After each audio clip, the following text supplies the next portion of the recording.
রশি দেবো। তো আমাদের রায়মোসোনা রেডি হয়ে গেছে ফুটফুটে হয়ে, জুতো পরা বাকি, পুজোর বাজার হয়ে গেছে। ব্যাগে ব্যাগে ক টাকা আছে?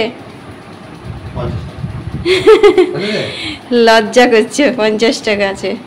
এদিকে মুখে খুব কথা, আমাকে বলছে যে তুমি আমাকে এমনি করে দেখছো, আমি কি ভূত বটি? শুভ সকাল বন্ধুরা, কেমন আছো? আশা করি যে যেখান থেকে আমার ভিডিও দেখছো অনেক ভালো আছো, সুস্থ আছো। তো বন্ধুরা, আজকে ভিডিওটা শুরু করে দিলাম। এখন সকাল 6:30 বাজে।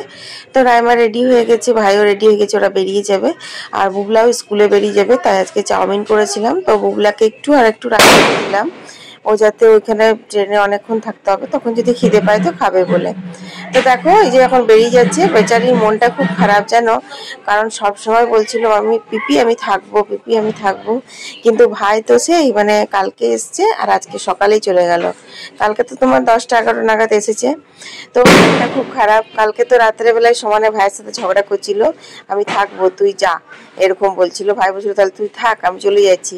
নিয়ে কিছু হয়তো মনে মনে বুঝেছে, তখন বলছে পিপি ওপরে ঘরের পর্দাগুলো কাঁচা হয়নি জানো, সেই জন্য আমাকে চলে যেতে হবে। তো যাই হোক চলে গেল। তো মনটাও খুব খারাপ লাগছে জানো তো, মেয়েটা খুব মানে হাসি খুশি, তো একটু মানে আনন্দ করলাম সবাই মিলে। তো বন্ধুরা, কাল তো মহালয়া, তো সেই জন্য অনেক ফটকা ফাটছে, তাই একটু নয়েজ চলে আসছে, প্লিজ তোমরা একটু অ্যাডজাস্ট করে নিও। আসলে কি বলতো, দুর্গাপুজো বলে কথা, এবার ধরো ফটকা ফাটবে, তারপর পুজোর কাজ হবে, বিভিন্ন ধরনের আওয়াজ গান বাজবে, এটা তো স্বাভাবিক জিনিস, তাই না?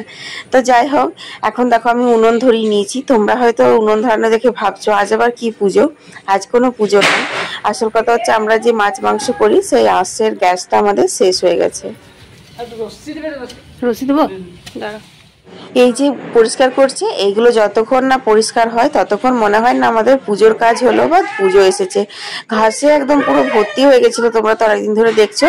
তো আজকে কয়েকটা লোক লাগানো হয়েছে, সমস্ত পরিষ্কার করে দিচ্ছে। আর এই যে ফুল গাছগুলো সব নেটিয়ে পেটিয়ে গেছিল, এগুলো কি সুন্দর দেখো দড়ি দিয়ে বেঁধে দিচ্ছে। আসলে কি বলতো, এবছর অতিরিক্ত বৃষ্টি হওয়ার জন্য ভালো ভালো ফুলের গাছগুলো না সব নষ্ট হয়ে গেছে। তো এই ডিসেম্বরি ফুলগুলো আছে, আর ডিসেম্বরি ফুলগুলো ডিসেম্বর মাসে কত ফোটে, তোমরা তো আমার আগের বছরের ব্লগগুলো দেখেই নিয়েছো। তো সেই জন্য বললাম না, এই গাছপালাগুলো সব থাকবে। তো দেখো এখানে উনুন ধরে গেছে, আর উনুনে ভাতের জল চাপিয়ে দিয়েছিলাম আমি এক ফাঁকে। তো তারপরে ভাতের চালটা দিয়ে দিচ্ছি। আসলে কি বন্ধুরা জানো তো, গ্যাসে রান্না করলে কি হয়, নিজের ইচ্ছা মতন রান্নাটা করা হয়, কখনো কম কখনো বেশি আগুনটা করে, কখনো অফ করে দেওয়া হয়। কিন্তু উনুনে তো ওটা নয়, উনুনে একদম সমস্ত জোগাড় করে রাখতে হবে, না হলে উনুন কামাই যাবে, আর যখন রান্না করতে বসবে তখন কিন্তু উনুনের আগুন চলে যাবে, এই হবে। তো যাই হোক দেখো ওই দিকটা পরিষ্কার করে এখন এরা উঠোন দিকটা পরিষ্কার করতে চলে এসেছে। আর আমি এখন এই যে গ্যাসটা পরিষ্কার করে নিচ্ছি। গ্যাসটা না খুব চিট হয়েছিল জানো তো, তো ওপরের দিকটা তো অত ভালো পরিষ্কার হলো না, ওটা মনে হয় জং ধরে গেছে। কিন্তু সিলিন্ডারটা খুব সুন্দর চাকাচাক করে দিলাম। তো প্রত্যেক দিন তো আর এগুলো ধোয়া মোছা হয় না, এরকম হয়তো মুছি, কিন্তু এই যে সাপ দিয়ে ধোয়া আর করা এগুলো তো বছরে একবারই হয়। তো তলব সব জল ঢেলে ধুয়ে দিলাম বুঝলে। এবার জল ঢুকলো না কি হলো জানি না, তবে রোদটাও হালকা দিয়েছে আজকে, খুব বেশি রোদ দেয়নি, এখন থাক। আর এই দিকটা দেখো, এই দিকটা বলেছি হাতে করে ঘাসগুলো তুলতে, কারণ প্রচুর ফুল গাছ লাগানো আছে, কিন্তু কয়েকটা যে থাকবে আমি সেটাও জানি না। এখানে হবে রান্না বান্না, করলা ভাজা, আর এই যে মাশরুম নিয়ে এসছে, মাশরুমটা করবো, আর পনকা শাকের পোস্ত হবে, আর মাছ হবে। তো অনেকগুলো মাছ আছে, এতগুলো তো লাগবে না, তো ধুয়ে অর্ধেকগুলো রেখে দেবো, আর যতটা লাগবে অতটা করব। আজকে টমেটো দিয়ে মাছের ঝালটা করবো। তো চলো এখন ভাতের ফ্যানটা ঝরিয়ে নিই, কারণ ভাতটা হয়ে গেছে, আর দেখতে পাচ্ছ ভাত কত জলদি ফুটছে। তো যাই হোক এখন আমি করলা ভাজাটা চাপিয়ে দিলাম, আর ওইদিকে জানো তো একবার করে দেখতে হচ্ছে, কারণ উঠোনের কাজ তো, আর বুঝতে পারছো উঠোনটাতে না সারা উঠোন আমার প্রিয় প্রিয় ফুল গাছগুলো লাগানো আছে। এরকম অনেক গাছ লাগানো আছে যেগুলো মানে এখন কেটে দিলে আর হয়তো হবেই না, বীজ পাবো না, এরকম আর কি। সেই জন্য না তোমাদের সাথে সবটা সেরকম ভাবে শেয়ার করতে পারছি না। তো ওরা এখন চা খাবো বলেছে, তো করলা ভাজাটা নামিয়ে দেখো ওদেরকে এখন চা আর বিস্কুট দিয়ে দিলাম। আর তোমার ঘর ঝাড় দেওয়া, ঘর মোছা এই ফাঁকেই কিন্তু আমি করে নিয়েছি। তো এখানে দেখো সমস্ত নিরামিষ রান্না করে এবার মাছটা করব। তো মাছগুলো ভেজে মাছের তেলে তেল পাঁচফোড়ন পেঁয়াজ কাঁচা লঙ্কা কুচি দিয়ে এখন পেঁয়াজটা ভালো করে ভেজে নিচ্ছি। তো বন্ধুরা রান্না বান্নাগুলো মোটামুটি হয়ে গেল তাড়াতাড়ি করে, কারণ উনুনটাতে কত আঁচ হয়েছে দেখেছো। প্রথমে ভেবেছিলাম কি উনুনটা আজকে ধরবে না, কিন্তু তারপর এত সুন্দর আঁচটা উঠেছে যে আর মানে আমি ইয়ে করতে পারলাম না। এখন বাজছে কিন্তু সবে 10টা, কিন্তু দেখো আমার রান্নাটাও মোটামুটি কমপ্লিট হয়ে গেল। কিন্তু হ্যাঁ, খাবারটা এখনো খাওয়া হয়নি, ভেবেছিলাম একটু খেয়ে নেবো, তো খাবার বেড়ে পড়েই আছে। কিন্তু ভাবলাম যে না, মাছটার জন্যই তো উনুনটা ধরানো, তো মাছটাই করে নিই। আর নিরামিষ রান্নাগুলো যদি না করি তাহলে পরে তো কড়াইটাতে আবার একটা আলাদা কড়াই লাগাতে হবে, দুটো কড়াই হয়ে যাবে। তো সেই জন্য তাড়াতাড়ি করে নিরামিষ রান্নাগুলো করে নিলাম। আর দেখো কড়াইটা আজকে কত পুড়েছে, আসলে কি বলতো উনুনটাতে না খুব বেশি আগুন আছে সেই জন্য। তো দেখো এখন মাছের ঝালটা রেডি হয়ে গেছে, বাকি রয়েছে শুধু মাশরুমটা। তো মাশরুমটাতে প্রচুর বালি ছিল, তো এই জন্য আমি দেখো এখানে ভিজিয়ে রেখে দিয়েছি। এটা না মাশরুম মানে সেই প্যাকেটের মাশরুম নয়, এটা অরিজিনাল মাশরুম, জানো তো। মানে তোমার অরিজিনাল বলতে যে মানে মাঠে ঘাটে হয় সেই আর কি। তো সেই কারণে এত লেগে আছে তোমার ইয়েগুলো। এটা আজকে পেঁয়াজ আলু দিয়ে একদম মানে হালকা মশলা দিয়ে করব, তো দিনে না, এটা রাত্রের জন্য করে রাখবো। তো দেখো মাছটা এখানে ফুটে গেছে, চলো মাছটা নামিয়ে পরে চটপট করে মাশরুমটা করে নিই। তো দেখো এদের সমস্ত পরিষ্কার করে চলে গেছে, কি সুন্দর লাগছে না, ঝকঝক করছে উঠোনটা। এবার মনে হচ্ছে হ্যাঁ পুজো এসেছে, পুজো এসেছে। আর আমার না কলের জল নেওয়া হয়ে গেছে, দেখো এখানে আমি এইভাবে ক্যামেরাটা সেটিং করে দিয়েছিলাম, নিয়ে কলের জলগুলো নিয়েছিলাম, অথচ ক্যামেরাটা সেট করার পর ক্যামেরাটা যে অন করতে হয় সেটাই মাথাতে নেই। সেই বলে না মাথার ঘায়ে কুকুর পাগল, আজ আমার সেই অবস্থা হয়ে গেছে জানো তো।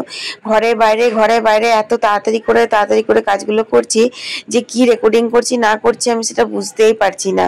আর তোমার তার সাথে উনুনটা ধরিয়ে আরো ফেসাতে পড়েছি, বললামই তোমাদের যে উনুনে আগুন চলে যাবে। সত্যি কথাই জানো তো, রান্নাগুলো সব করলাম আর উনুনটাতে না আঁচটা একদম চলে গেল। তো দেখো মাশরুম রান্নাটা তোমাদের সাথে শেয়ার করার খুব ইচ্ছে ছিল গো, কিন্তু মাশরুম রান্নাটাও শেয়ার করতে পারলাম না, তাড়াতাড়ির মধ্যে আমি চাপিয়ে দিয়েছি। অত মাথাতেই ছিল না যে আবার স্ট্যান্ড করো, আবার মোবাইলটা রাখো, ক্যামেরা করো, এই আর কি। তো যাই হোক, পেঁয়াজ দিয়ে আলুটা ভালো করে ভেজে নিয়েছিলাম, মাশরুমটা দিয়ে তারপর আর একটু রসুন বাটা, একটু জিরে গুঁড়ো, ধনে গুঁড়ো দিয়ে দিয়েছি। আর শুকনো লঙ্কা দিইনি, তাই কালারটা এরকম লাগছে। দিয়েছি হচ্ছে তোমার কাঁচা লঙ্কার ঝাল। মাশরুমটা কিন্তু খেতে খুব ভালো হয়েছিল জানো, আমি ভাবতে পারিনি হালকা করে এত ভালো হবে। তো এই হচ্ছে আমাদের আজকে রান্না, পনকা শাক পোস্ত, করলা ভাজা। আর আজকে না অনেকদিন পর আহিরের ডাল করলাম। কদিন ধরে মুসুরির ডাল আর বিউলির ডাল আর মুগের ডাল হচ্ছিল, আহিরের ডালগুলো হচ্ছিলই না। তো আজকে ভাবলাম আহিরের ডাল করে দিই। তো আহিরের ডালে গোটা জিরে আর শুকনো লঙ্কা ফোড়ন দিয়ে দিলাম, কারণ গোটা জিরে ফোড়নটা ভালো যায়। আর দেখো এখানে একটু মাছের ঝাল টক রেডি হয়ে গেছে, আর মাশরুমটাও আমার রেডি হয়ে গেছে, এবার নামিয়ে নেবো। খালি একটুখানি অপেক্ষা, জলটা যদি মরে যায় তাহলে পরে নামিয়ে নেবো, একটু শুকনো শুকনো হবে আর কি। আর কি জানো তো, উনুনের আগুন চলে গেছে, সেই কারণে তো দেরি হচ্ছে। আর প্লিজ আর একবার তোমাদের বলছি, কড়াইটার উপর যেও না, হ্যাঁ কড়াইটার আজকে দুর্গতি শেষ হয়ে গেছে গো। মাশরুমটা বাছতেও অনেক দেরি হলো, তখন চাপা ছিল কড়াইটা উনুনে, সে কারণে বেশি পুড়ে গেছে। তো যাই হোক, রান্না বান্না পুরো কমপ্লিট, এখন বাজে 11:30, উনুনটাও বার করে দিলাম। আর এখন একটুখানি রূপচর্চা হবে, একটু ফেস প্যাক লাগিয়ে তারপর আমি স্নান করবো। কলের জল মোটামুটি নেওয়া হয়ে গেছে, আর এই কড়াইটা এখন ভিজতে দিয়ে দিই, নাহলে পরে এটা মাজা খুব মুশকিল হয়ে যাবে। আজকে এত পুড়েছে না, অন্যদিন তো পুড়েই আজ নিরামিষ রান্না করতে করতে, কিন্তু আজ উনুন বলে একটু বেশিই পুড়ে গেছে। খাওয়া দাওয়ার পর একটু শুয়েছিলাম, এখন বাজে 4টে। তো এখন উঠে গেলাম ঘুম থেকে, আর তোমাদের আকাশটা দেখালাম, ওটা বুবলা রেকর্ডিং করেছে। কারণ বুবলা শুনেছে যখন থেকে যে মহালয়া থেকে বৃষ্টি আছে, তখন থেকে বুবলার হয়ে গেছে।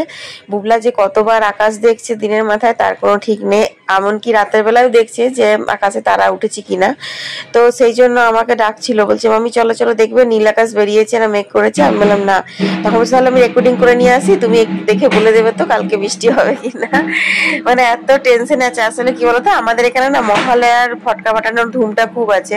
তো বৃষ্টি হলে তো পুরো মানে মাটি হয়ে যাবে ওদের মহালয়াটা। তো সেই জন্য ও বিশাল মহালয়াতে ফটকা ফাটাতে পারবো না। তো আমি ওকে বোঝাচ্ছি, আমি বললাম দেখ যদি বৃষ্টি হয় তো মহালয়ার পরে ফাটাবি, পুজোতে ফাটাবি, কিন্তু না পুজোতে না, আমার মহালয়াতেই ফটকা ফাটাতে হবে। এই সবই আর কি কথা বলছে, আর তর্ক করছে আমার সাথে। আর দেখো ঘাসগুলো তুলে দেওয়ার জন্য পায়ে বেশ বালিকাদা এখন লাগছে বুঝলে, তো সে কারণে না পাটাও বেশ কিচকিচ করছে। তো চলো এখন রেডি হয়ে নি, একটু আজকে বাজারে বেরোবো।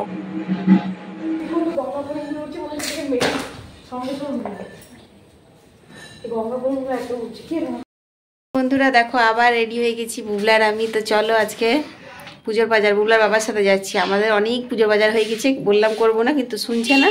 আর দেখো চলো যেতে যেতে কথা হচ্ছে।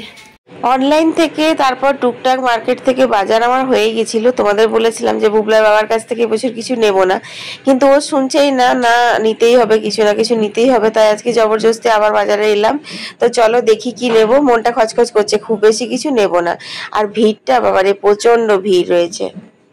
তো বন্ধুরা আমরা মার্কেট থেকে চলে এসেছি 8:30টার সময়। ওখান থেকে তো একটু ধোসা খেয়েছিলাম, আর বুবলার জন্য ছোলা ভাটোরা প্যাক করে এনেছি, আর মায়ের জন্য রুটি, মায়ের জন্য না আমাদের সবার জন্যই করলাম, একটু করে রুটি করলাম। দিনের মাশরুমের তরকারি রয়েছে, সব রয়েছে। আর এই দেখো বাজার হয়েছে প্রচুর। তো আজকের ভিডিওতে বাজারগুলো দেখাতে গেলে তো ভিডিও অনেক বড় হয়ে যাবে, আর আমার নেটের ভীষণ সমস্যা, আপলোড হচ্ছে না, সেজন্য আজকে আর এগুলো দেখাবো না তোমাদেরকে। কালকে আমি ভালো করে মহালয়ার স্পেশাল ব্লগের সাথে শাড়ি কালেকশনটাও থাকবে, এই আর কি। আর দেখো বসে গেছে বুবলা, তো দেখতে পাচ্ছ মহালয়ার জন্য ফটকা রেডি করছে। ও কন্টিনিউ বলে যাচ্ছে মামি ভিডিও করো ভিডিও করো। তো চলো কে কি ফটকা, ওর আগের বছরে কিন্তু এবছর এনেছে মনে হয় বাবা না 1 প্যাকেট, মিনি দুলাল 1 প্যাকেট এনেছে। আর কি কি এনেছে চলো দেখাই। আর পুজোর ফটকার বাজার এখনো ওর হয়নি, ওটা হবে পরে। তো দেখো বন্ধুরা বুবলার কত ফটকা, বুবলা কালকে ফাটাবে, বুবলার মহালয়ার স্পেশাল ফটকা। তোমরা তো অনেকদিন ধরেই দেখছো বুবলা রোদে দিচ্ছে, তো বুবলার ফটকাতেই বেশি নেশা জামা কাপড়ের থেকে। আচ্ছা আরও আছে, ওগুলো আর বের করবে না। ব্ল্যাক কেট, দুলাল, টু সাউন্ড আর মুরগা ছাপ, তারপর মিনি দুলাল কত আছে দেখো, এগুলো সব ভোরবেলায় ফাটাবে। আমি কি করে জানবো? তো বুবলা আমাকে জিজ্ঞেস করছে আরও বেশি করে নেবো না, এগুলো ঠিক আছে, এগুলোই ঠিক আছে। এত ফটকাও তুই মহলে ফাটা না, তারপরে আবার ফাটাবি, বস্তা থেকে বের করবি আর ফাটাবি। বাজার থেকে আসার পর থেকে অনেক ফটকা ফাটানো হয়ে গেছে, তখন তো আমি রেকর্ডিংই করিনি, রুটি ফুটিগুলো আগে করে নিলাম, কারণ পাটা এখনও সেই মতন ঠিক হয়নি। আর বাজারে প্রচুর ভিড়, এত হাঁটাহাঁটি হচ্ছে। আর আমার এই সবগুলো তোমরা একটু প্লিজ ইগনোর করো, কারণ অনেক জিনিস শুকোচ্ছে না, তো সেই জন্য খাটে ইয়েতে মেলতেই হচ্ছে, বুঝতেই পারছো ওয়েদার খারাপ এখন, সেই কারণে আর কি। তো ঘর দুয়ারগুলো গোছাবো, ফাইনাল লুক পুজোর এখনও পর্যন্ত দেওয়া হয়নি, ঝাড়াঝুড়ি হয়েছে, রোজই তো গোছানো আর ইয়ে আছে। তা দেখো এখনও ওগুলো ভরছে সব। তো বন্ধুরা এখন বুবলা ছোলা বাটোরা খেয়ে নেবে, আমরা মাশরুমের তরকারি, মাছ আছে, মায়ের জন্য ভেন্ডি ভাজা করলাম, ওসব দিয়ে খাবার খেয়ে নেবো। সবাই ভালো থেকো, সুস্থ থেকো। কালকে দমদার মহালয়া স্পেশাল ব্লগ, সাথে আমার দুর্গাপূজার শাড়ি কালেকশনও থাকবে, নিয়ে হাজির হয়ে যাবো দুপুর 2টোর সময়। সবাই ভালো থেকো, টাটা।